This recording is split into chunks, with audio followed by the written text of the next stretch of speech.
Hello everyone and welcome back. Solid State SR71 here, giving you guys a review of Quantum Conundrum that just came out for the Xbox 360 and PS3, the Marketplace, and the PSN, and was available on Steam a couple weeks ago. So this game is brought to you by the one of the minds behind Portal, and there's definitely no doubt that this did come from somebody who worked on Portal, because a lot of the aspects are very similar. We're going to move into the presentation. This game is a first-person puzzle game that basically has you running around from room to room, solving puzzles. And there's a lot of puzzles and a lot of rooms, but you do a lot of doubling back to the main area. So it's kind of like you have to power up certain areas of the mansion, and then you end up back at the main hub, which is like the main area where you can choose through levels. And there's some stuff hidden in the levels. There's one thing hidden in some levels but not in others, and you can also compete to use the least amount of shifts as possible, or there's also time attack, and there's trophies for not dying. So all of that, there's quite a bit of content in this game. You're looking at about 6 to 8 hours to finish it. It's about 6 hours to finish it first time, and then significantly less times after that because you know the puzzles. But you have all those extra little challenges, if you will, that will keep people going for a little bit, and there is DLC on the way as well. So there's quite a bit of content for a $15 game. Moving on to the story, there ain't much of a story here. You visit your uncle's house, and that's where you are, in his mansion, his ridiculously huge mansion.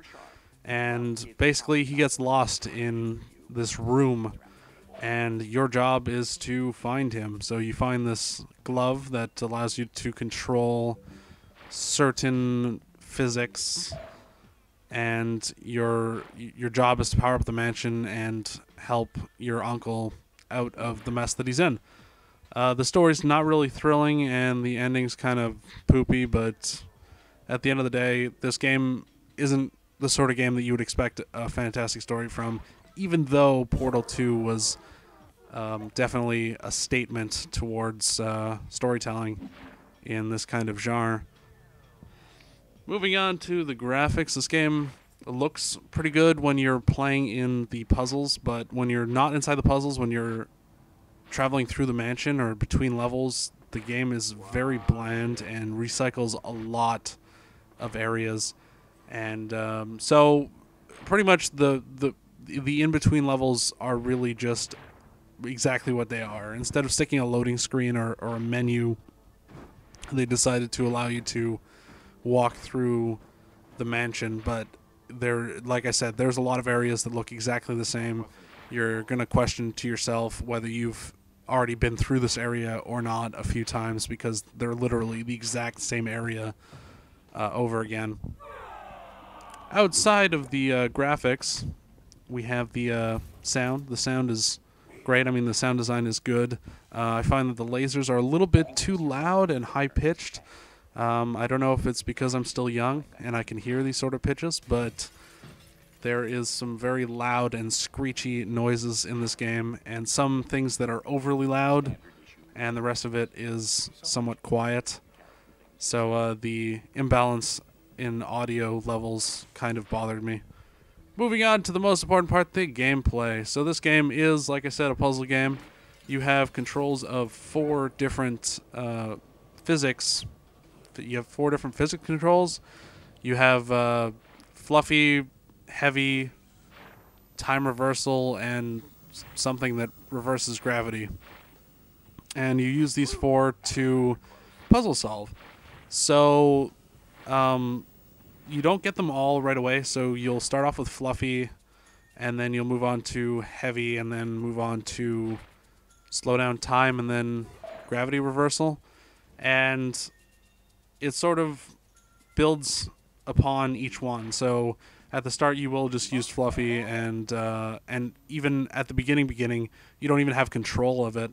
But you will eventually gain control of all 4, and some of the puzzles later on are I wouldn't say very clever. I think that the game has a good difficulty, as in there's never a point really where I got too stuck. There was one spot where I had to sort of search up on the internet and see if I could figure out where I was going wrong, because I really couldn't figure it out. But most 3/4 of the game is definitely solvable, and at the end of it, in some places you feel clever, and then in others there's some really cool levels, like the couch surfing and some of that stuff. Some really, really cool and genius ideas and good use of slow down time. Other than that, there's nothing much here. It is a puzzle game. It won't frustrate you. It is long. It is good. My final thoughts are that this game it's a good game. It's not a perfect game by any means, and definitely if you're going to draw comparisons to Portal 2, this game's going to fall kind of flat. But at the end of the day, this game is worth trying. It is a lot of fun. It is only 6 hours long, but it is an enjoyable 6 hours. There's a lot of extra stuff to do once you're done, which Portal did not have. And it's just a game that's worth trying. I don't think I have a number system, but if I did, this would probably fall in the 7.5 to 8 region. It's definitely worth a shot. If you guys have $15 lying around, I would suggest you try it. Thank you guys for watching, and leave it a like if you liked it. If you didn't, dislike it. I like to hear your feedback. Subscribe to my channel if you haven't, and thank you guys again for watching. I already said that. I've been gone for a little while, by the way. This is kind of extra for my subscribers. Sorry, I'll be making videos more often, I promise. Or I'm not going to promise because I'm probably going to fail, but yeah, see ya.